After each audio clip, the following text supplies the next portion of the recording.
Primeiro que eu fiquei surpresa, eu não sabia que tinha tanta gente interessada assim. Eu até falei para o Guilherme que... Eu falei assim, Guilherme, é melhor não, porque de repente a gente tem tão pouca gente. Ele falou assim, não, tem gente... E o que a gente vai discutir aqui hoje... Fala? Tá baixo? Oi, o que a gente vai discutir hoje? Está melhor assim? Ai, nada, não. Isso aqui é um estilo meio karaokê, não se preocupa não, tá? Porque a gente, na verdade, vai trocar informações sobre método de trabalho para reportagem, ok? É claro que a gente tem que discutir, antes de mais nada, que a gente está vivendo novos tempos, tá? Uma coisa é você discutir essa metodologia de reportagem numa redação onde você tem repórter, redator, editor, fotógrafo, carro, motorista, departamento jurídico. Isto é um cenário, ok? Tem gente aqui que já trabalha em redação? Levanta a mãozinha. Ui, coleguinha. Quem é que estuda? Futuros coleguinhas. Muito bom, tá? Você estuda não? Você não já se formou? Eu. Iago? Ainda não? Ah, tá. Ah, é? Pensei que já tinha se formado. Já que você disse eu, cadê o eu? Eu. Fala. Não, também estudo. Você está estudando? Muito bem. Eu também comecei a trabalhar no terceiro período. Uma coisa é você estar dentro da redação com toda a estrutura. Outra coisa são esses novos tempos em que você é freela e você tem que ser o repórter, o editor, o fotógrafo, o cara que faz o vídeo, o cara que faz tudo, ok? Então, o que a gente vai conversar aqui é sobre método de apuração que tanto pode ser utilizado para quem está numa redação ou para quem não está numa redação. É claro que na segunda parte eu vou apresentar uma matéria do Leonêncio Nossa, não sei se vocês conhecem, é um repórter incrível, que faz um trabalho primoroso no Estadão e que tem um método de apuração muito, muito bacana. É um método... Eu também trabalho assim, é um método obsessivo, porque a gente que trabalha com jornalismo investigativo, a gente vai refinando a nossa apuração, você fica obsessivamente tentando pegar mais e mais um pouco, checar e rechecar, ok? A outra coisa que eu queria falar com vocês é o seguinte.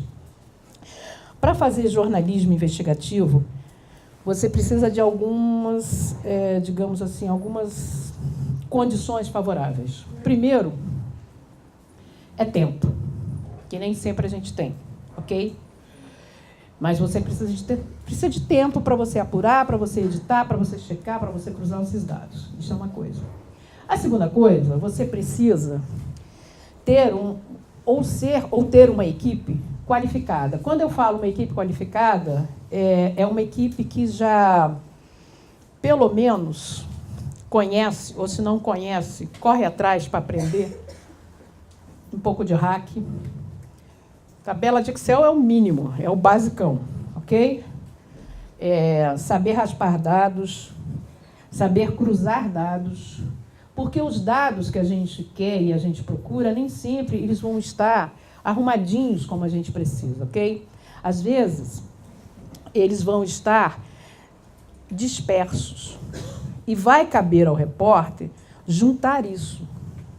Às vezes, eles vão estar em fontes diversas, que ninguém se deu ao trabalho de cruzar e de quantificar isso. E caberá ao repórter fazer este garimpo, entendeu? Para fazer isso, vocês vão ter que se qualificar. Eu fico estudando o tempo todo. Eu sempre estou tentando aprender um pouquinho mais. Então, se você não sabe raspar dados na internet, ou se você não sabe refinar a sua apuração, desculpa, eu vou andar o tempo todo, está lascado. Eu só sei falar em pé, não tem jeito. Se você não sabe fazer isso, aí você vai dizer assim, eu vou fazer um curso. Gente, tem na internet. É só vocês ficarem monitorando. A Brás faz curso online, o Night Center faz curso online, entendeu? E aí vocês ficam lá monitorando. Vai rolar o curso de grátis? É de grátis? Vai fazendo, querido. Vai se qualificando, ok? Viu uma oportunidade de ir num seminário, numa palestra e tal? Vem. Aqui tem um monte de oficina. Durante esses 3 dias aqui que a gente respirou jornalismo, um monte de oficina. Faça. Quem fez alguma oficina aqui? Eu só não ajoelho que eu estou com um problema aqui de tendinite, gente, porque não é possível. Isso é sensacional, entendeu? Faça. Porque isso vai melhorar a sua qualidade do trabalho e você não vai perder tanto tempo. Quando eu fiz um material em 2000, material que a gente ganhou, que era da Brasal, que era das quentinhas, era uma licitação fraudulenta na entrega de alimentos no presídio. Nem eu, nem a minha equipe, a gente não sabia mexer em Excel, fazer planilha. Imagina, cara, entendeu? E aí eu me lembro que a gente usava um negócio antigo, que vocês já devem ter ouvido falar, chamado cartolina. A gente pegava, era um negócio tosco, a gente pegava a cartolina e aí colocava o nome da empresa, aí puxava um traço assim, o nome do sócio, puxava um outro sócio e tal, para poder a gente fazer as ligações, para poder a gente ter uma ideia de quem era parente de quem e que tinha aquela empresa, que era uma forma da gente chegar à fraude. A gente fazia com cartolina. Tempos depois, a gente fez os homens de bens. Aí a gente já não precisava usar cartolina. A gente já estava manjando de banco de dados, porque a gente fez cursinho. Vamos fazer um cursinho assim, tá rolando um curso ali e tal. E, na época, eu estava coordenando uma equipe e eu botei os repórteres para eles fazerem curso de hack. E aí a gente conseguiu, em, digamos, 1 mês e pouco, pegar o material que a gente estava precisando para cruzar os dados e levamos mais 1 mês e pouquinho. Ao total, foram 3 meses trabalhando na clandestinidade. Por que eu falo clandestinidade? Porque nem sempre na redação eles vão te dar tempo para você trabalhar, ok? Essa coisa de que na redação você chega, spotlight. Você chega, sei lá, gente, siga o rastro do dinheiro. Alô, NEM? Não tem esse negócio de siga o rastro do dinheiro, não tem esse negócio de spotlight. A vida real não é um danoninho, tá? A vida real é dureza, é você chegar e pedir para o chefe pelo menos 1 semana e ele dizer 2 dias. E vai te dar 1. Ok? Então, a gente trabalhava na clandestinidade. Hoje, mais cedo, eu mediei uma mesa de 9 trabalhos incríveis, muito, muito bons. De pessoas de estados diferentes. E eles tinham que contar a matéria deles em 10 minutos. Eu não apanhei, tá? Eles conseguiram não só apresentar o material, como algumas pessoas conseguiram fazer perguntas, eles responderem e tal, e você via trabalho de qualidade, você via gente usando banco de dados. E eu vi 2 meninos de Goiás, né? Eles tinham aprendido há pouco tempo, num curso de hack, a cruzar o banco de dados. E aí você vê quanto tempo você ganha para apuração, porque você precisa de tempo. Quando a gente fala que a gente precisa de tempo dentro das redações, e a gente trabalha na clandestinidade, porque o editor, eu trabalhei em redação 34 anos, mais do que a metade de idade aqui, né? Tem gente com acima de 34 anos, tem aqui, né? Tem. Oi, obrigada, amor. Estamos juntos, hein? Estamos juntos. E você via que os repórteres, eles querem se qualificar. Às vezes, o lugar onde você trabalha, ele não te dá tempo. Você precisa desesperadamente se qualificar. A minha equipe, a gente trabalhava na clandestinidade, porque quando eu chegava para o editor, eu já tinha que ter pelo menos 40% apurado. Então, a primeira coisa que eu digo para vocês é o seguinte, matéria boa dá trabalho, muito, muito. Se você quer criar um banco de dados novo, se você quer ter um material pioneiro, você vai ter um trabalho dobrado. Tem um beabá? Tem. Não é uma receita de bolo, mas é um beabá, ok? A gente tem que fazer uma diferença. Pauta é uma coisa, tá? Proposta, espasmo, um insight é outra coisa, ok? A gente queria fazer um negócio assim, sei lá, um negócio de repente, assim, às vezes eu vejo, hello, seja objetivo, tá? Não, eu queria fazer uma coisa assim de água de coco. Água de coco. Isso é um espasmo, isso não é uma pauta. Mas se você vier para mim, e na função de editor, algumas pessoas que trabalharam comigo, ou que pelo menos passaram perto do trabalho comigo, eu sou uma pessoa extremamente chata.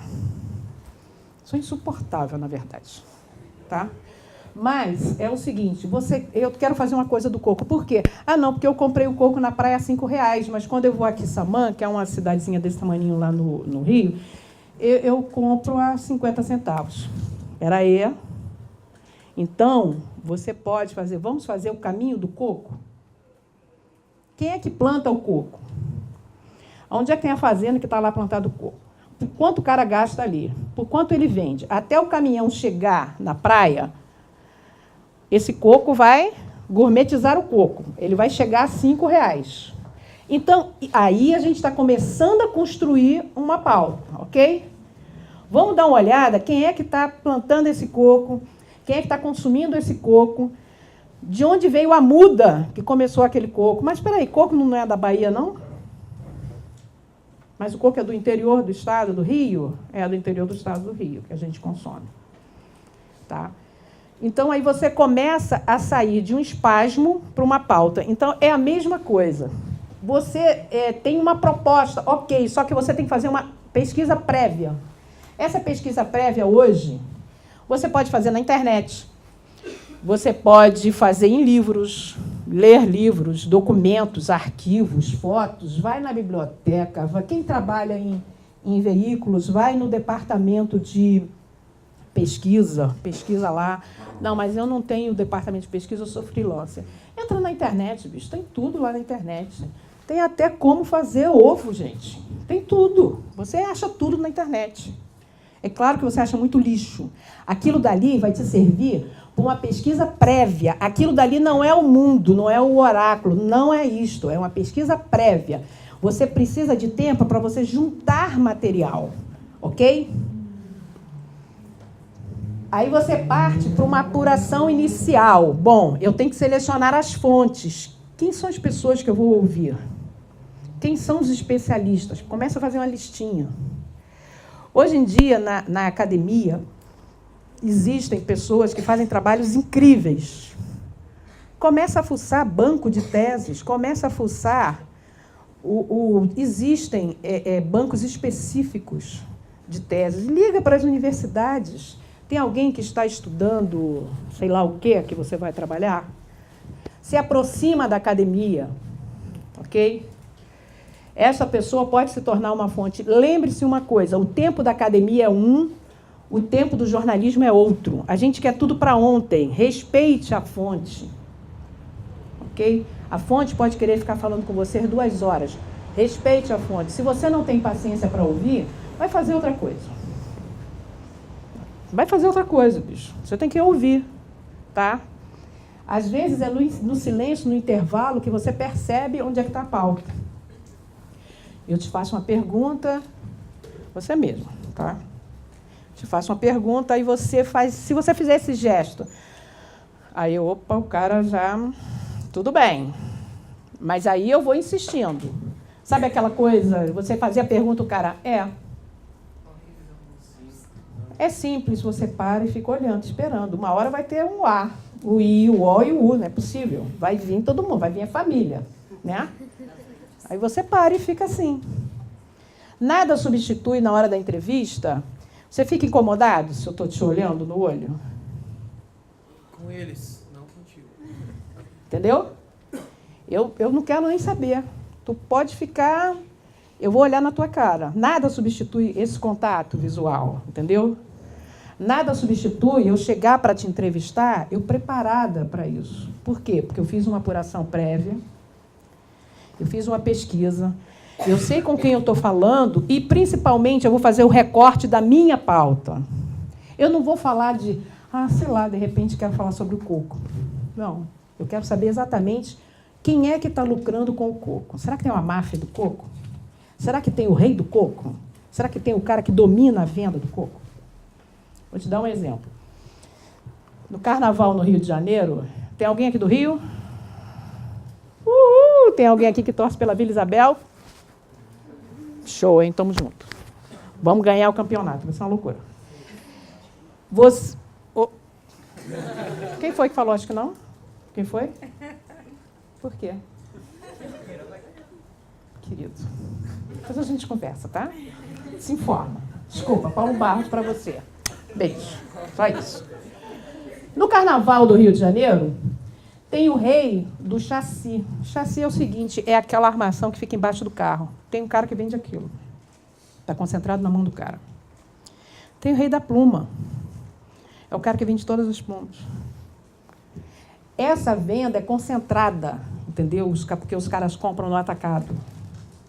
Tem o cara que tem a costureira, o polo onde tem costureiras e bordadeiras que fazem as melhores fantasias que o Paulo Barros vai lá e só quer na mão daquela mulher, entendeu? Então, esse bastidor, isso é mais rico e mais interessante do que apenas você saber se a Vila vai ganhar ou se a Mangueira vai ganhar. É você descobrir o que está por trás do carnaval, entendeu? É você descobrir que, quando termina o carnaval, tem uma cooperativa que pega aquelas fantasias e recicla. Que tem escolas do grupo ZWZ Groups que pega aquele resto de fantasia, recicla, transforma e desfila com aquilo. Isso é você olhar além daquela pauta óbvia. É você desconstruir o seu olhar pro basicão, entendeu? É você olhar assim, saco. O repórter que está na rua diz assim, de novo, minha filha, não faz isso. Senta aqui, querida, não faz isso. Isso é uma indigência. Se esticar a mão, vão te dar dinheiro, não vai ficar bem. Faz, senta aqui, minha filha. Não pode, tá? É o repórter que vai chegar e vai olhar assim e vai dizer assim, será que eu vou arrumar alguma pauta aqui nessa sala? Deixa eu ver. 1 quadriculado, 2, 3... Será que voltou a moda do quadriculado? Tem hipster aqui, ali, mais um. Opa, temos ali um hipster meio lenhador também. Aqui. Sei lá, vou fazer a moda, o frio em São Paulo, sabe? Todo mundo está usando agora, fashion. Aí você vai fazer o quadriculadinho. Isso é uma pauta de comportamento. É você parar o seu olhar e dizer assim, gente, eu olho, não vejo pauta. Carolina? Não. Alô? Oi? Ridícula. Míope é um horror. Só descobre depois, tá? É você chegar e você parar de... A pior coisa que tem para um editor é um repórter cansado. É um repórter preguiçoso. É um repórter que olha assim, o cara tem 22 anos, já viu tudo na vida? Aí eu falo, bicho, na boa, cara. Eu tenho 58, ainda quero ver um monte de coisa. Não pode, filho, não pode. Quem é você na fila do pão francês? Você está entendendo? Então, é o seguinte, se você tem 22 anos, se você está cansado, se você já viu tudo, vai fazer outra coisa na vida. Na boa. Eu dou aula para o primeiro e para o segundo período. Eu digo sempre para os meus alunos o seguinte, eu adoro jornalismo. Sou apaixonada pela profissão. Estimulo a quem quer fazer jornalismo. Não sou pessimista dessa coisa, o jornalismo vai acabar. Filho, acorda. O que está em crise é o modelo de negócio, são os veículos. O jornalismo existe desde que o mundo é mundo, pelo amor de Deus. Ok? Você faça. Eu sempre estimulo as pessoas a fazer. Começa a fazer. Você não pode ficar parado no tempo. Agora, se você já vier cansado, com aquele olhar de que eu não estou vendo pauta nenhuma, aí realmente vai fazer outra coisa. Sei lá, Malhação está um monte de... Está pedindo elenco.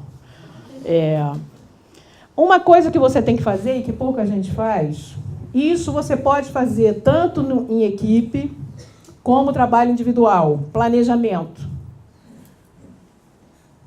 Não faz essa cara, Carolina, porque você sabe que não existe planejamento em redação. Não é isso? Não ri não, porque é fato. Carol ali, tá lá. Carol, levanta a mãozinha. Carol, todo mundo, oi, Carol, oi, Carol. Tá? Você tem que ter o planejamento de produção e de edição. Por quê? Porque existe uma coisa que é preciosa, é o tempo. Ok? Você precisa otimizar o seu tempo. Retrabalho, não vou falar o palavrão, mas retrabalho é o ó. Entendeu? Ninguém merece, tá? Você tem que fazer o planejamento, a produção, você tem que definir se vai ser em equipe ou individual. Para trabalhar em equipe, você vai ficar com tendinite, hein? Para trabalhar em equipe, você tem que fazer um mix. Você junta um veterano, um cara novo, você junta um cara que tem habilidade de entrevista, um outro que tem habilidade com números. Você vai fazendo um mix, querido.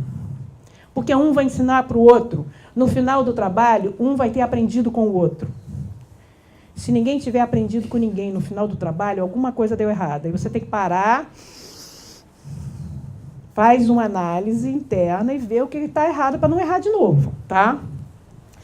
Com a minha equipe, que eu fazia era o seguinte, a gente, todo final de trabalho, a gente fazia uma reunião muito séria, a gente ia para a adega do Coimbra, a gente pedia vinho, eu não bebo, tá? E é verdade, quem me conhece sabe que eu não bebo, mas eu adoro uma farra, e a gente ficava fazendo uma pagelança, o que foi que deu errado nesse trabalho? Será que faltou fonte? Será que a gente faltou uma abordagem melhor? Será que o retorno estava errado? O que é o retorno? O retorno é você ir para a rua, você apurar uma matéria e quando você voltar, você tem que me contar o que aconteceu. E eu tenho que te ouvir. Eu não sei quem trabalha em redação, se você tiver um editor que possa ouvir o seu retorno, alguém tem? Vocês são... Está no melhor dos mundos, meus amores. Melhor dos mundos. A maioria não tem tempo. Não tem saco.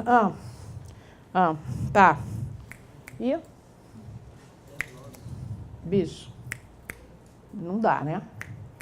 Porque, às vezes, você me dá um retorno e você pode não ter percebido o lead. Mas eu estou de fora, na hora que... Espera aí. Repete esse negócio, como é que foi? Não, bicho, vamos puxar por aí. Quem está de fora está com um olhar mais descansado, e quando a gente está apurando matéria, e é natural, você está na adrenalina, bicho. Você está apaixonado pelo negócio, você vai e você chega achando que aquilo que você está apurando é o mais importante do que qualquer coisa. E porque é o seu trabalho, entendeu? E você quer que alguém te escute. E você quer que esse alguém, pelo menos, te dê um retorno para dizer assim, tá uma merda. Mas vamos salvar esse negócio?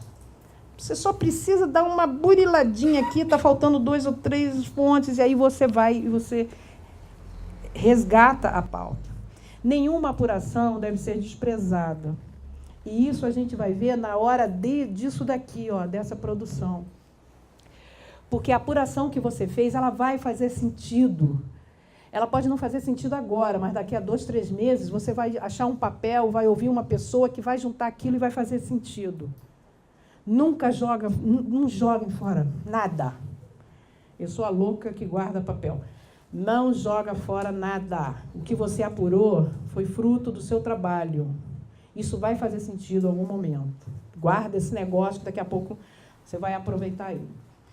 Quando eu falo em equipamento de produção, você tem que saber se você vai usar máquina, se você vai usar uma câmera, se você vai usar gravador. O que você vai fazer, tá?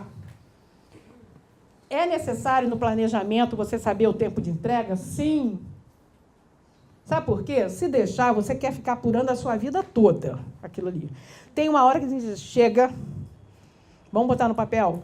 Porque na hora que você bota no papel, você vê o que está faltando, tá? Tem que ter um calendário? Tem que ter. Acho que eu vou entregar essa matéria daqui a 3 meses. Ok, você tem alguma coisa para você entregar daqui a 15 dias? Tenho. Mas eu queria fazer só essa matéria. Olha só. Tem uma coisa que é muito importante que eu tenho que dizer para vocês. Não rola. Não dá. Sabe por quê? Porque na vida real, se você trabalha numa redação, seja rádio, TV, jornal, internet, seja o que for, você tem que fazer entregas, não é isso?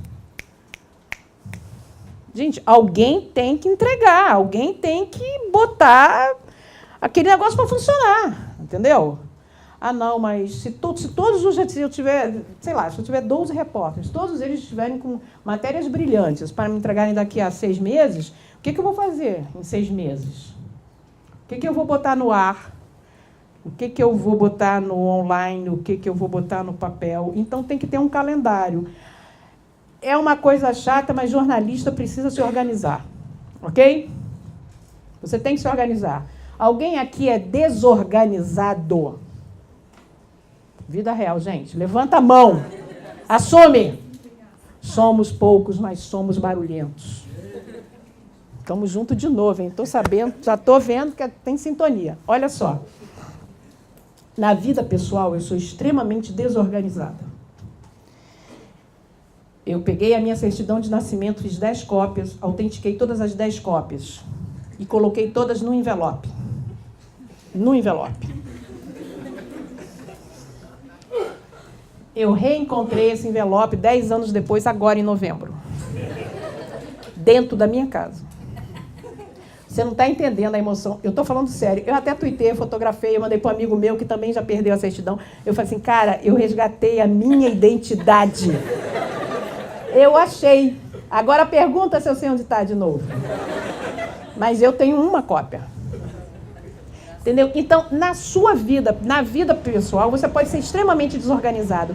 Mas no trabalho, não dá. Se você quer fazer jornalismo investigativo, eu tenho lá tudo separadinho. Sabe? A louca dos arquivos, que tem tudo, que as fitas gravadas, que só tiro, só aquelas fitas só vão ter fim daqui a 5 anos, quando ninguém mais vai me processar, blá, blá, blá, blá, blá. É isso, você tem que se organizar.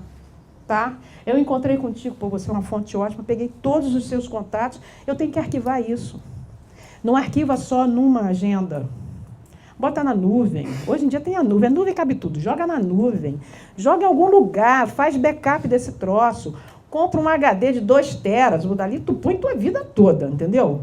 Mas guarda. Faz backup desse troço. Não deixa todas as informações num lugar só. Tá? Isso eu aprendi depois que eu perdi uma agenda inteira. Aí eu sei onde está a agenda. Desculpa, tá? Só isso. Tá? Edição. Quem está na edição, e o repórter também, e hoje quem trabalha sozinho, já tem uma outra cabeça, você tem que saber quais são as plataformas que você vai usar. O nome é horrível, plataforma mas é assim que os caras chamam. Vamos chamar de plataforma, ok? Não, eu quero fazer um vídeo. Vai ter de quantos minutos? Sei lá, né? Bicho, você não é Madonna, tu não vai fazer 6 minutos, não dá, não rola, tá?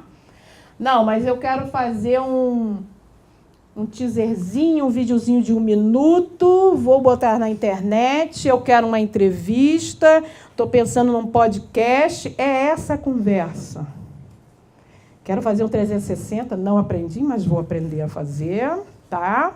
Quero fazer não sei o quê, é isso que você tem que pensar. O que o jornalista quer? Que o seu material seja lido. Não é isso?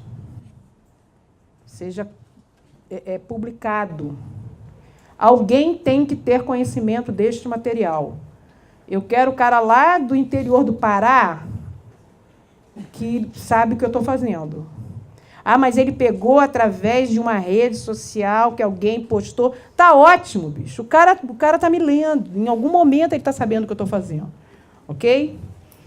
Hoje, quando você vai planejar a produção, você já planeja quais são as plataformas que você vai usar.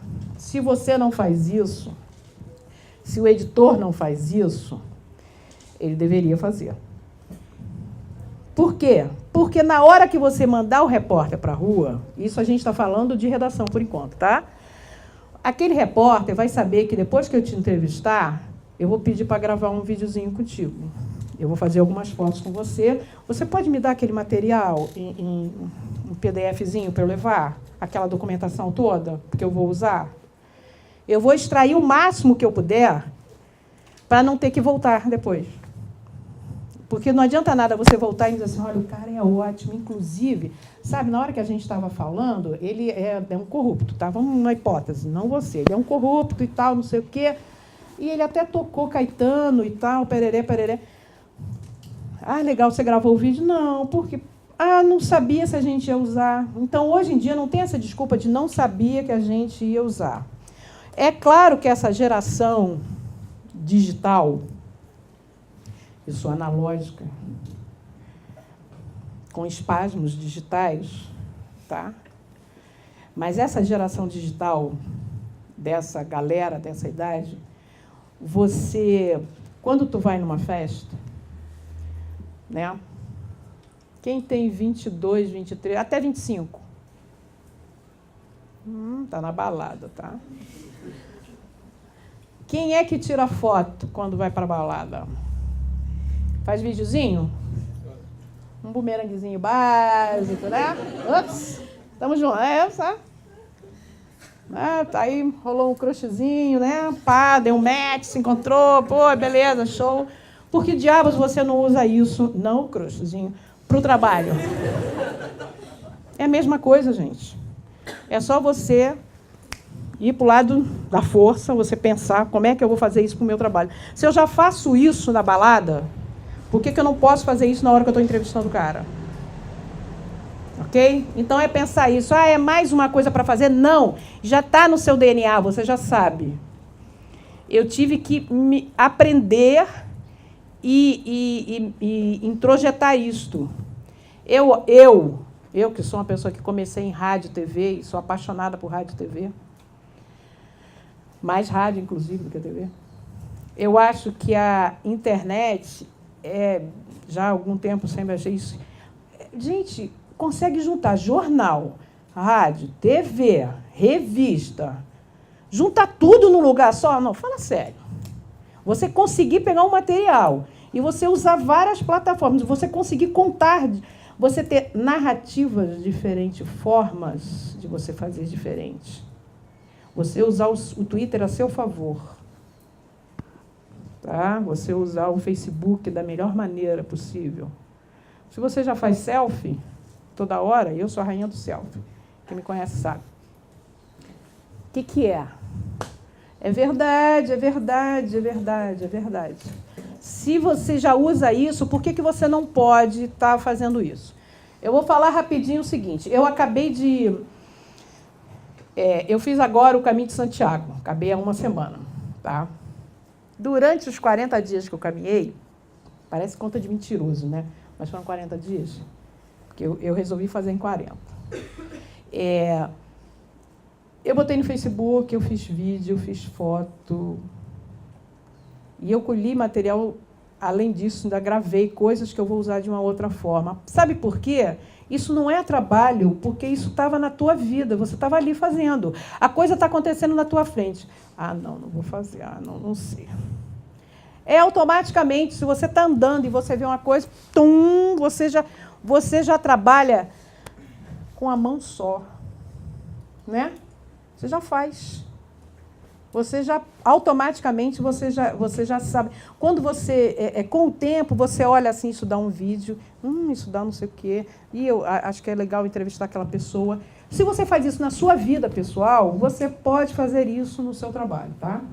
É o que eu sempre dizia para os meus repórteres, eles diziam assim, mas eu não quero fazer isso, eu não sei fazer isso. Eu disse, e aquela balada que tu postou no Facebook era o quê? Então, tu sabe fazer vídeo, tá? Então, dentro desse planejamento de produção e edição, dentro dessa metodologia da reportagem, você tem que pensar nessas plataformas todas. Você trabalha sozinho, não trabalha em redação? Mas você tem, se você não sabe, aprende. Eu estou aprendendo. Vou fazer agora, na faculdade onde eu dou aula, agora no segundo semestre, vou fazer um curso de vídeo. Que eu sei fazer, mas é muito vagabundo. A minha edição é muito vagabunda, muito horrível. Agora eu vou fazer um negócio legal. Eu vou fazer com uma aluna de 18 anos. Eu já fui lá e falei assim, pô, Bia, quebra meu galho, faz. Ela, pô, beleza, vamos fazer oficina. Estou dentro. A gente vai fazer uma oficina para outros alunos, e aí eu vou aproveitar também. Então, o tempo todo, você tem que estar aprendendo. Por que eu quero fazer isso? Porque isso vai ajudar nos trabalhos que eu estou desenvolvendo. Porque eu não dou só aula, eu faço parte de um site chamado Mulheres 50+.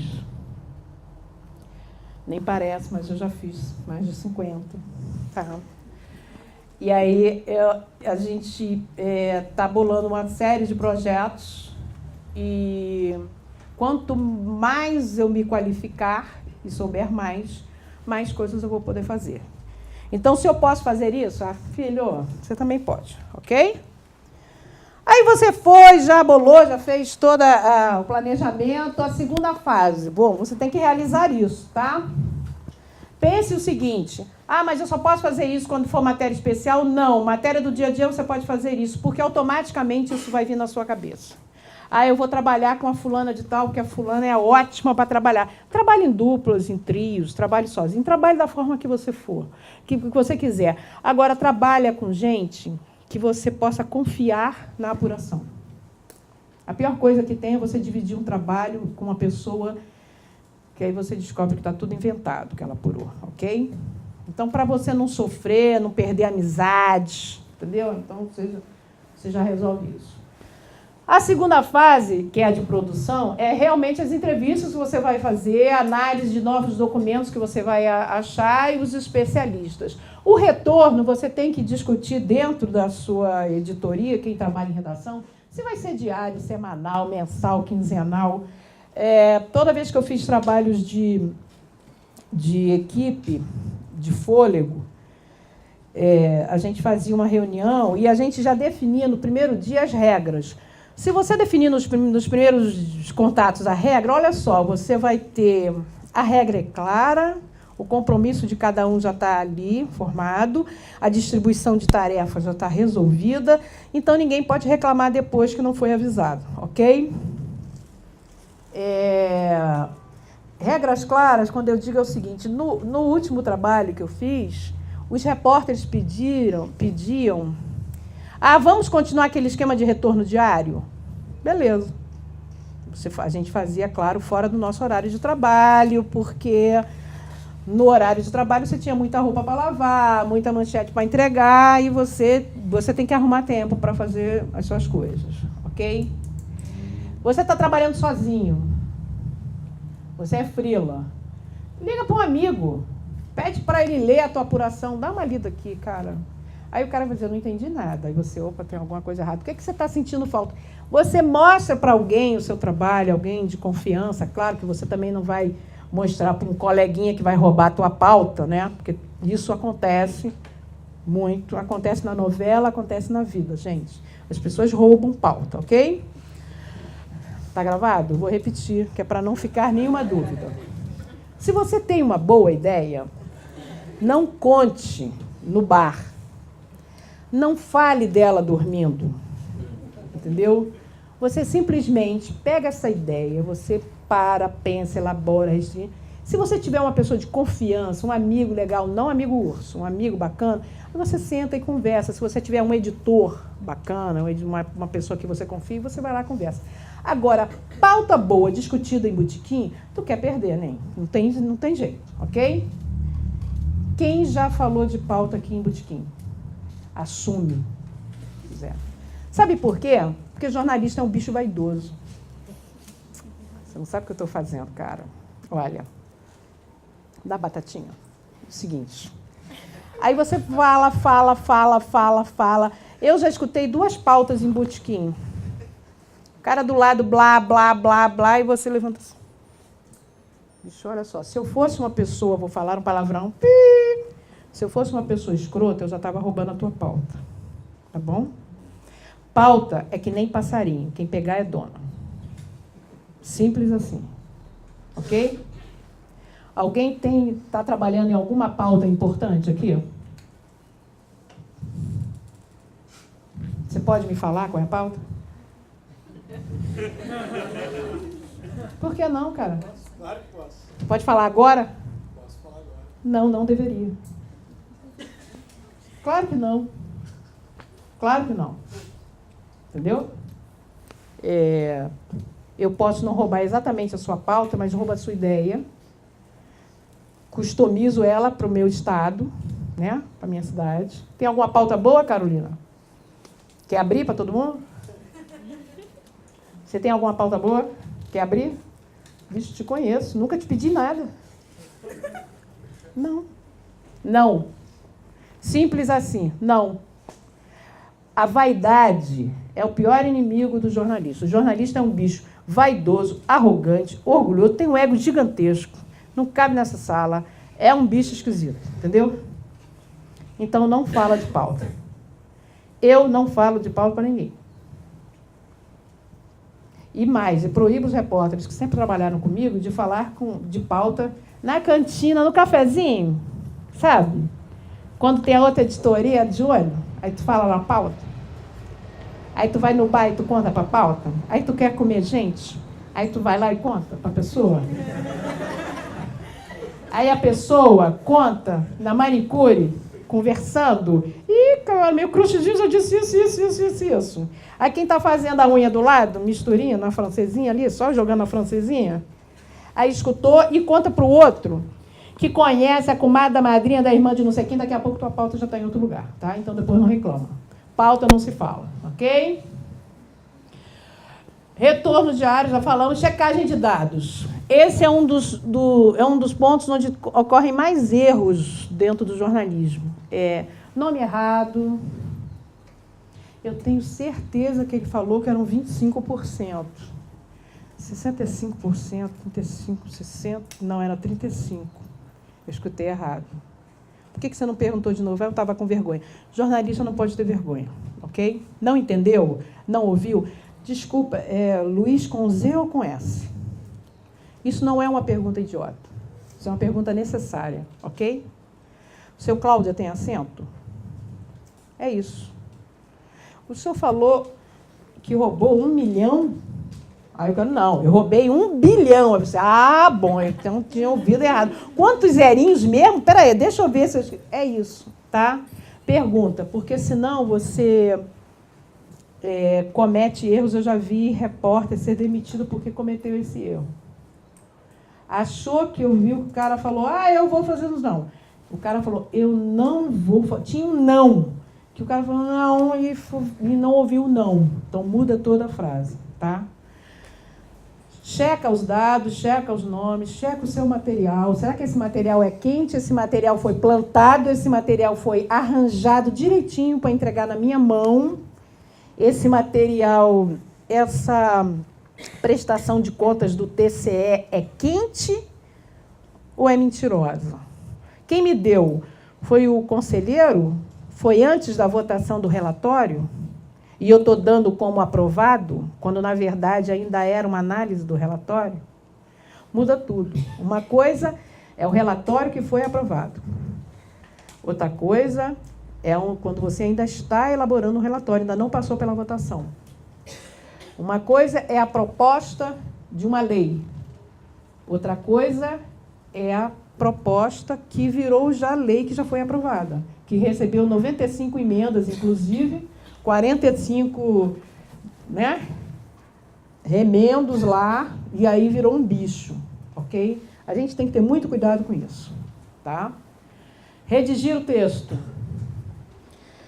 Gente, eu só sei redigir o texto no silêncio. Então, vai para o mosteiro, meu querido. Quem trabalha em redação tem que se acostumar a redigir com o cara do lado falando, com o filho ligando, com dor de barriga, e você tem que dizer, olha, peraí, não é bem assim e tal. ou com o filho ligando, querendo que você resolva aquele problema de matemática, que, juro por Deus, eu não tenho a menor ideia como resolver, e você seja sincera e diz assim, menor ideia. Olha, eu já falei para minha filha assim, quando ela era pequenininha, agora ela está com 23, eu falei assim, eu já fiz a minha parte, agora é a tua vez, bicho. Sabe? Negócio de tangente, mas não tem a menor ideia. Mas quanto você tirava em física, não sei o que, eu tirava 90, bicho, sabe? Olha, eu sou velha, na época que era 90. Eu tirava 90. Ué, irmão, você não sabia? É claro que não, eu decorava. Eu odiava isso, entendeu? Então, seja sincero, você tem que trabalhar com tudo isso, você tem que trabalhar com dor de cabeça, com dor de barriga, com cólica, com ressaca, com dor de corno, tá? Você tem que trabalhar com o pé na bunda. E você tem... Tudo bem? Como vai? Tudo bem? Como está? Olha, eu estou fazendo uma matéria, ninguém tem nada a ver com a sua vida, entendeu? É aquela história. No outro dia eu vi do padre Fábio de Mello, ele é muito, muito engraçado. Eu sigo ele no Twitter, ele é comédia. Aí ele no Snap também. Aí o cara falou assim, acho que foi o Pedro Bial que falou assim, e se alguém pedir para você lá exorcizar o diabo, eu falei assim, não, o diabo é seu, você criou o diabo, você fica com o diabo. É mais ou menos isso. A vida é sua, se você está cheio de problema e tal, não sei o quê, por favor, não grite comigo, ok? Ninguém merece sofrer tanto assim. Você tem que ter a capacidade de você trabalhar num ambiente que é hostil, num ambiente que é um horror, entendeu? Que você, às vezes, pode estar estressado, cansado, doente, você tem que trabalhar sim. Aí você não trabalha numa redação, você trabalha dentro de casa. Com o vizinho que está fazendo obra, inclusive. Tá? Você trabalha com a criança chorando, você trabalha com aquele arroz que queimou mais uma vez, que você esqueceu. Você trabalha também com circunstâncias adversas. Então, você tem que ter canaizinhos para tudo isso. Ok? Se concentra e vai e faz. Quando eu faço freela, eu gosto de trabalhar de madrugada, por exemplo. Mas isso é uma coisa pessoal. De madrugada, eu moro do lado do bombeiros, ok? Então, de madrugada não tem barulho. Madrugada dando silêncio, eu rendo melhor de madrugada. Tem gente que rende melhor de manhã, tem gente que rende melhor de tarde. Você tem que entender, parece papo de autoajuda, você precisa entender o seu corpo, você precisa respeitar os seus limites, você precisa entender que você é uma pessoa, que você tem uma vida, ok?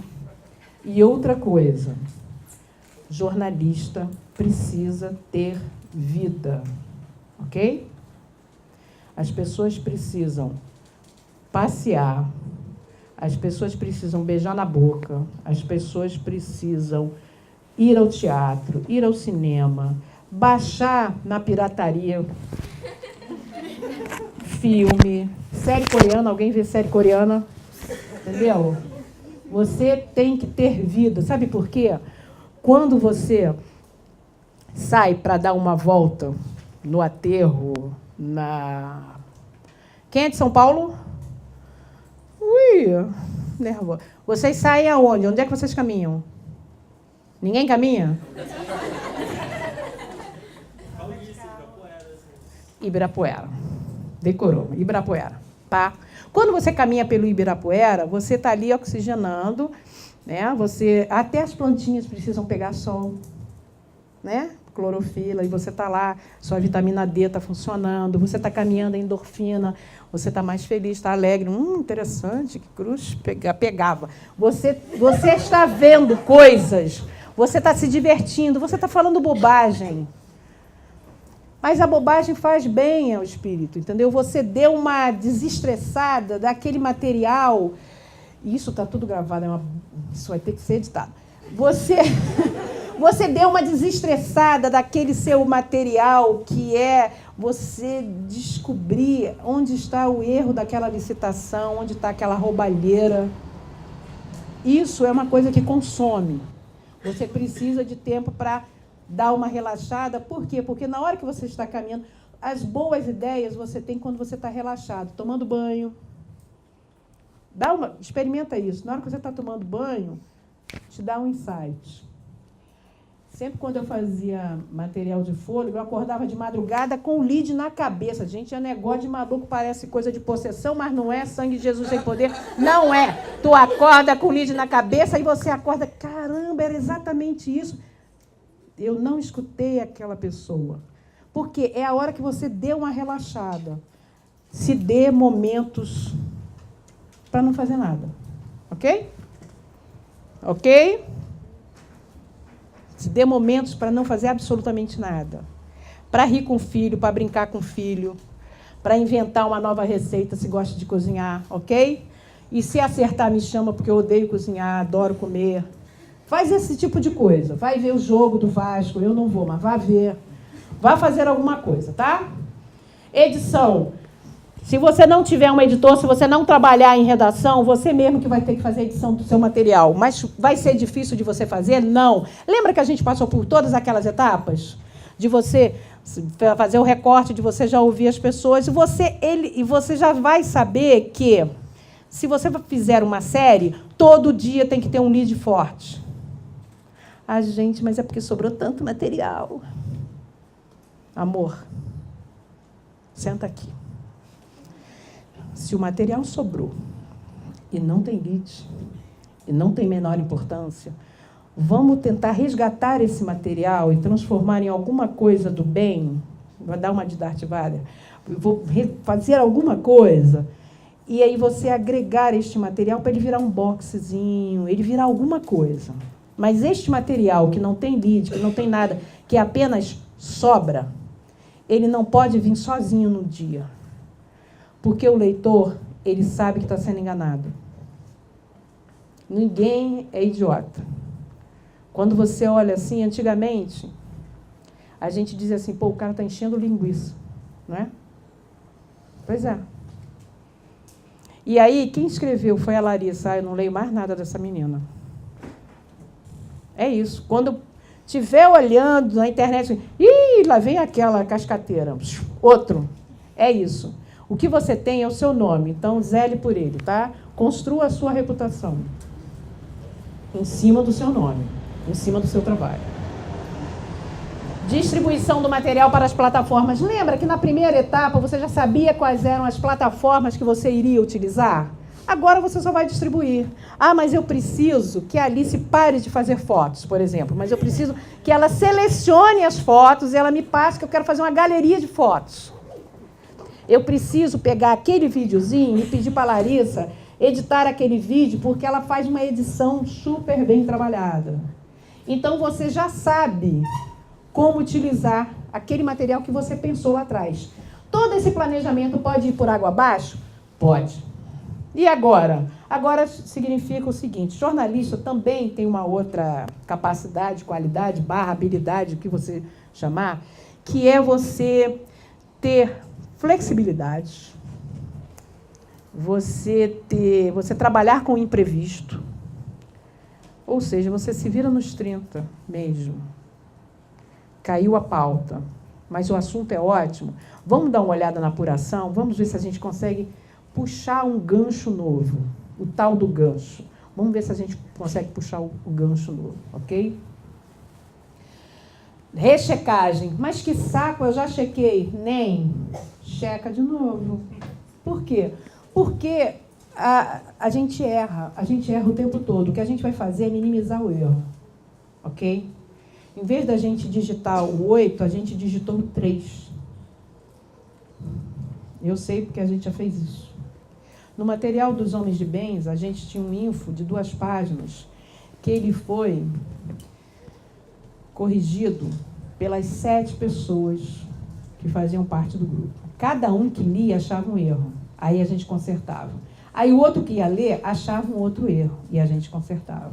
O último erro era uma coisa são 38 milhões, outra coisa são 88 milhões. Era o 3 ou o 8. Na verdade, eram 8 e a gente tinha digitado 3. Porque na hora de você digitar, você erra e o olho engana. Se você trabalhar em revista, em jornal, imprime o material. Professora de universidade, não é? Conheço, por favor. Por favor. uma lenda viva. Professor, o que eu tenho feito, eu trabalho no laboratório na ESPM. Quando a gente imprimiu a revista, a gente achou tanto erro. Quando você imprimiu a prova. Porque o olho engana. O olho, na hora que a gente está olhando o computador, gente, eu jurava que estava certo. Quando você imprime, aí você olha que tem um pastel gigantesco, gente, que tem uma porrada de coisa errada. Então, se o trabalho é seu, você tem que rechecar sim. Se é coisa impressa, faz uma prova, ok? E a publicação, claro que é o melhor dos mundos, que aí sim, finalmente, você vai pegar o seu material e vai publicar nas plataformas que você planejou, tá? Eu trouxe aqui para vocês, e eu sugiro que quem gosta de matéria de fôlego, quem puder, está na internet, está disponível na internet. E o Leonense é uma pessoa simplesmente incrível. Eu sou tiete muito dele. Ele ganhou 3 anos seguidos, muito engraçado. A gente falava assim, pô, bicho, virou tricampeão, não pode. Essa matéria foi o Prêmio ESSO de 2014 e o Herzog também de 2014. Eu faço parte do júri do Herzog e faço parte da coordenação também do Roda de Conversa. A gente junta os vencedores e no dia da premiação, de manhã, a gente faz uma roda. E aí cada um conta como fez a matéria, quais foram as dificuldades, e a gente discute não só a matéria, como a gente discute problemas do jornalismo, precarização do trabalho, demissões, violência, ameaças. E isso tudo distribuído pela internet, gente. Quando puder, que tiver, tal, beleza, é uma aula de jornalismo, porque você tem ali 16, 18 pessoas falando sobre jornalismo, abrindo o coração e contando coisas que, às vezes, a gente não conta em lugares públicos, porque na redação é meio Facebook, né? Todo mundo é feliz, todo mundo, poxa, gente, super bem, minha matéria está ótima, tá uma merda, minha matéria está ótima, está tudo melhor dos mundos. Estou tendo tempo a beça para fazer, entendeu? É meio Facebook, não. Ele diz assim, olha, não tive tempo, foi assim, assado, ralei dessa forma e tal. Então, essa roda de conversa é interessante. O Leonêncio, ele fez esse material, que é Sangue Político, e quando eu falei lá na frente sobre levantamento de dados, o melhor dos mundos é quando você cria um banco de dados novos, quando você consegue chegar a dados novos que ninguém tem. Você pegou um dado aqui do Ministério Público, você pegou um ali da Comissão de Segurança, você pegou um outro do DataSUS, você pegou um outro dali, você junta aquilo. Quando vê, você fez um material que ninguém tinha. O que ele fez foi isso. Ele fez um levantamento inédito, tá? Ele pegou, desde que foi criada a lei da anistia, e descobriu que, em 3 décadas, havia um assassinato por questões políticas a cada 11 dias. Quando ele esteve lá no Herzog, a gente conversou, e ele é uma figura incrível, porque ele divide e compartilha o conhecimento. E ele contou para a gente o seguinte, isso ele trabalhou sozinho. Claro que, se ele tivesse trabalhado com uma equipe, poderia ser um tempo menor? Sim, mas ele trabalhou sozinho por zilhões de circunstâncias, tá? Ele ficou 17 meses na apuração. Ele só fez isso durante os 17 meses? Claro que não, ele fez outras coisas também, mas acumulou esse material durante 17 meses. Ele foi em 14 estados, foram 35 cidades, se não me engano, e ele coletou 1.133 assassinatos. Ele teve que analisar isso. Ele fez uma análise dos 34 anos, desde a lei da anistia, 28 de agosto de 79. Tá?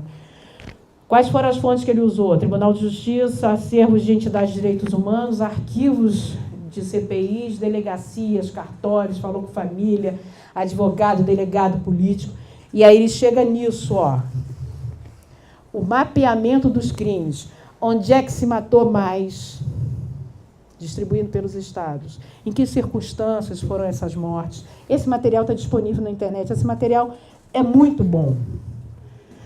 E a metodologia, ele conta isso. Olha, eu fiquei 17 meses, eu li todo o material, pegou esse material, botou no banco de dados, foi analisando um por um, foi descartando o que não era crime político, entendeu? Tirou ele teve que pegar uma data. Não, então eu vou pegar da anistia, da lei da anistia em diante. É isso que a gente tem que fazer. Você tem que ter método para trabalhar, ok? E aí você diz, o que eu estou precisando? Terminou a apuração? Pô, não sei, será que está faltando alguma coisa? Pede ajuda para alguém, um coleguinha, pergunta a ele. Não que ele vai roubar a tua pauta, tá? Lembra disso. Tá?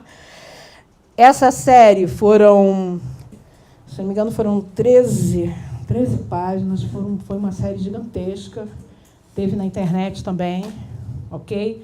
As plataformas foram contempladas.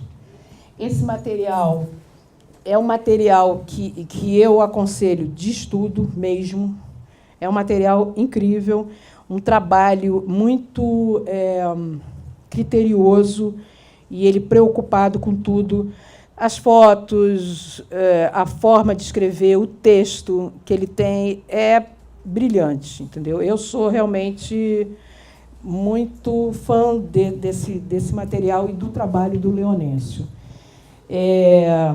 A gente vai abrir agora para a gente perguntar. Essa conversa de metodologia, eu dei um curso na Universidade de Santa Catarina e lá foram 8 ou 10 horas, foi um fim de semana. E a gente fazia exercício prático. É claro que aqui não dá para a gente fazer exercício prático e vocês são já profissionais. Essa aqui é a luz aí, por favor. A luz, deixa tudo aceso. Isso está parecendo boate. Até porque daqui a pouco a gente vai fazer foto, tem que estar bem. E a gente fazia na prática, que era mais voltado para os estudantes. Vocês já estão trabalhando, muitos, e os estudantes também. Eu aconselho que vocês comecem a pegar ideias que vocês tenham, propostas de pautas, e vocês começarem a fazer esse exercício, entendeu? Porque para você se transformar num jornalista melhor. Teve dúvida? Qualquer dúvida pode mandar e-mail, mas não me encha de corrente, pelo amor de Deus, porque eu não vou responder, ok? Vou falar só uma vez o e-mail. Quem anotou, anotou. Quem não anotou, beijo. nunes.angelina@gmail.com. Mas não é para chegar e dizer assim, eu queria fazer um negócio. Amor, você não vai fazer negócio, não. Ou você trabalha ou você não trabalha, tá? Beijo. Ok? Alguém tem alguma pergunta, por favor? Bora. A hora é agora. Levanta a mão. Fala. Fala alto. Como é que você, com freela, se organiza para ter um tempo de uma matéria? Como é que você avalia se essa matéria, se pauta tal, vai demorar não sei quantos dias, e a outra pauta demoraria meses? Olha só, quando você é freela, e você, no meu caso, eu não dependo da grana do freela para viver, ok? Mas se você é freela, você tem que, infelizmente, você tem que se organizar. Então, se você tem que fazer matérias fora do seu estado, em outros municípios, primeiro que você vai ter que orçar tudo isso, né? Você não vai sair de casa gastando seu dinheiro, a sua gasolina, que aí não dá. O freela, às vezes, freela paga muito mal, ok? A vida não é um danoninho. O freela paga uma miséria, tá? É negócio de 150, 200, quando paga bem, 300. Ui, que delícia! Se você conseguir mais que isso, show de bola. Mas nem sempre é assim. Lembre-se disso, tá? Então, você tem que se organizar de tal forma que você não dependa exclusivamente só daquele freela. E você tem que saber se você vai conseguir apurar em 1 mês, 2 meses, 3 meses. Você pode apurar coisas paralelas. E como é que funciona o retorno? O retorno, se você vai ter mais freela? Não, o retorno é a relação entre você, como freela, e o veículo para qual você está trabalhando no Não, eu não trabalho para nenhum veículo agora. Eu trabalho para o meu site, tá? Faço freelas eventuais mas um pacote fechado. Olha, eu preciso de uma matéria assim, assado. Alguém te contrata porque já sabe da sua experiência, de como você trabalha, e você vai lá e entrega o seu material. Você recusa material? Eu recuso, bicho. Eu sou igual a Gisele, não levanto da cama. Por exemplo, você está fazendo durante a produção... Sou uma mulher de idade, gente. Durante a produção da sua pauta, como é que se dá o retorno, assim, tipo, como é que estão indo as entrevistas? Você não precisa dizer como estão indo as entrevistas, mas você tem que dar o retorno. Se quem te contratou pediu 2 dias, 1 semana, seja lá quanto tempo for, e você não vai conseguir fechar, você tem que dar o retorno que você não conseguiu fechar, tá? Nem quem contrata freela em geral não vai ter tempo para te ouvir, não. Se eu te contratei, resolvo o problema, não me traga outros. É mais ou menos assim que funciona. A vida é cruel. Falando sobre essa questão de freela que a colega perguntou, pensando, por exemplo, numa apuração, numa matéria que envolva viagens, enfim, custos que eu vou tirar do meu próprio bolso. Como é que funciona? Tudo isso você tem que orçar. Eu vou te dar um exemplo. Eu fui chamada para fazer um freela, a pauta era ótima, o pagamento era miséria. Aí eu parei e pensei, quanto eu vou gastar? Não quero. Entendeu? Mas supondo, por exemplo, se você vai para o interior, se você vai para Goiás, aí eu conheço um cara em Goiás. Vem cá, quanto custa aí um hotelzinho? Aí ele vai me dizer tanto. Quanto está a passagem? Pô, tem ônibus para aquela cidade não sei o quê? Aí ele vai me dizer mais ou menos. Eu tenho que fazer o orçamento. O cara me ofereceu R$300 do freela. Aí você diz, olha, 300 não dá porque eu vou gastar 300 em passagem, estadia, comida. Não rola, não dá. Eu precisaria de 1.000. Não, 1.000 não tem. Aí você vai negociando. Mas, em geral, os freelas, eles não computam esses gastos, digamos assim, esses gastos extras. Ele te diz que o freela é X. Te vira, colega, para fazer. A vida é cruel, não é um danoninho. É assim. Desculpa, eu acho que eu não consegui formular direito. Não tem problema. Pensando, por exemplo, que eu tenho uma pauta na cabeça, eu trabalho já numa redação, mas quero fazer isso como freela para um outro lugar, porque o veículo onde eu trabalho... Para um outro lugar, quando você entra numa redação... Desculpa a minha pergunta. E aí, pensando, eu não tenho um contrato de exclusividade... Então, está estranho isso, porque se você trabalha numa redação, você assina... Na hora que você assina aquele contrato, se você tivesse lido direito, eu sei porque eu também não li, depois eu fui ler o meu. Tem lá escrito que é contrato de exclusividade. Mas, enfim, o que eu queria saber é o seguinte, eu estou pensando numa pauta, eu ainda não vendi para um veículo e vou tocando ela para ver se vai render. Sim. No final disso, por exemplo, eu posso colocar os custos que eu gastei, por exemplo, com passagem... Sim, mas quem se garante que alguém vai pagar por isso? Essa é a questão. Essa é uma questão que todo mundo está passando. Porque a grana que te oferecem como freela não dá para custear. Eu estou te falando, me ofereceram freela de R$300. Olha a minha cara de quem vai aceitar. Você está entendendo? Não dá. Não dá. Simplesmente não dá. Porque você, às vezes, tem que entrar numa favela, você tem que... às vezes, você tem que ir para um município diferente. Tu vai de quê? De ônibus? De trem? De carro? O seu? Gasolina? Infelizmente, a tabela dos freelas é uma vergonha. As pessoas têm que entender...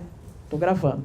As pessoas têm que entender que tem que pagar direito. Porque se você remunera direito, você tem um trabalho de qualidade. Se você remunera com miséria, a outra pessoa vai ter que estar fazendo 1.500 outros freelas para poder juntar um dinheiro para sobreviver, entendeu? Então, eu sou contra a precarização da profissão. Você tem que pagar decentemente as pessoas. Aí você vai dizer assim, cara, mas eu gastei R$4.000. Aí eu aconselho a você fazer o seguinte, a pública, ela oferece microbolsas. Fica de olho quando soltarem o edital das microbolsas, e aí você diz, olha, eu tenho uma pauta X assim, assado, de repente, essa microbolsa pode cobrir o teu custo. Às vezes você vai ficar no 0 a 0, você não vai ganhar nada. Mas aí você vai ter uma vitrine, digamos assim, que pode te abrir uma outra porta. Mas aí é uma decisão sua se você quer só a vitrine ou não. Mas não faça gastos sem você ter combinado com o outro quem vai pagar a conta. Senão você vai ficar no vácuo. Só dá para fazer essas 3. Vai, rapidinho.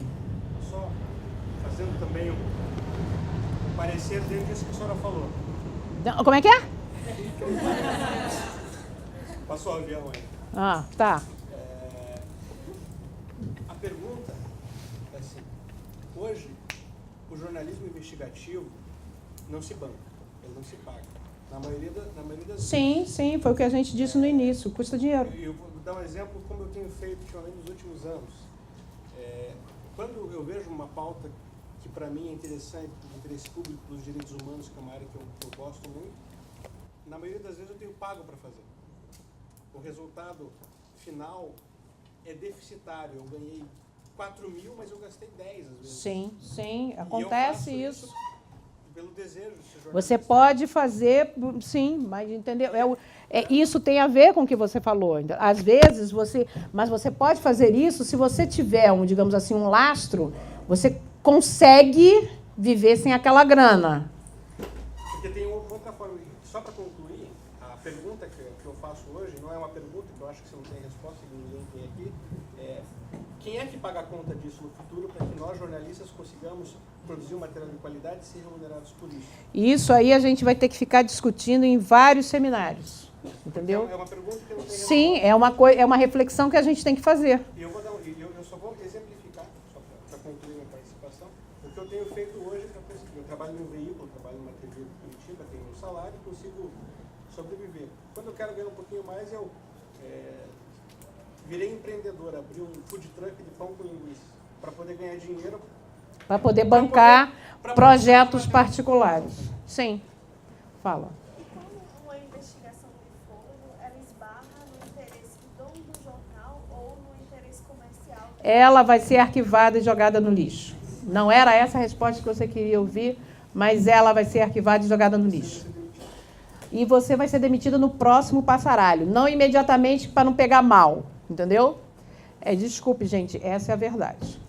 Eu tinha que ter dado uma outra resposta, Dourado, mas essa é a verdade. Fala. Esse negócio de microbolsas, esses editais, você acha que estão sendo uma solução? As microbolsas têm sido uma solução, sim. Existem editais, sim. Tem um quiosquezinho ali do lado do balcão de inscrições. Passa lá, dá uma olhada, que é material de direitos humanos, que é um negócio bacana, são propostas que eles analisam, e aí você vê os cursos direitinho, faz a proposta. Jornalista tem que aprender a fazer proposta. É chato pra cacete, mas tem que saber fazer. Porque você vai orçar custos, remuneração, o que você vai gastar, onde é que você vai, e aí você chega no montante X, vê se a microbolsa ou se aquele edital consegue cobrir pelo menos parte dos custos, e aí você vai fazer isso. Tem sido uma saída. Entendeu? Peraí, todo mundo vai fazer fotinha. Agora já acabou, né, gente? Já deu para entender.